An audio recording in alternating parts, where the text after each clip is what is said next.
Madam நீங்க யாரு? எதுக்கு நீங்க பர்மிஷன் இல்லாம உள்ள வரீங்க? முதல்ல நீங்க யாரு? நாங்க விஜிலன்ஸ் ஆபீஸ்ல இருந்து வந்திருக்கோம். சார், நீங்க விஜிலன்ஸ்ல இருந்து வந்திருந்தா அக்கவுண்ட்ஸ் பார்க்கணும். ஆனா நீங்க அதை பார்க்காம உங்க ரூல்ஸ் மீறி என்னென்னவோ பண்ணிட்டு இருக்கீங்க. ஹலோ மிஸ்டர், நாங்க எங்க கடமையை தான் செய்யறோம். எது சார் உங்க கடமை? இங்க கணக்கு வழக்கெல்லாம் கரெக்டா இருக்கு. ஆனா நீங்க அதை செக் பண்ணாம இதோட ஓனரை லாக் பண்ணி வச்சிருக்கீங்க.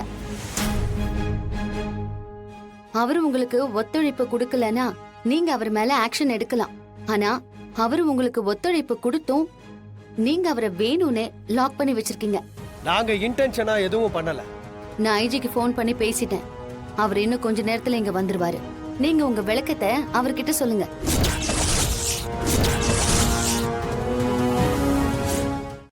இன்றே டவுன்லோட் செய்து உங்கள் ஃபேவரட் ஷோக்களை என்ஜாய் பண்ணுங்க.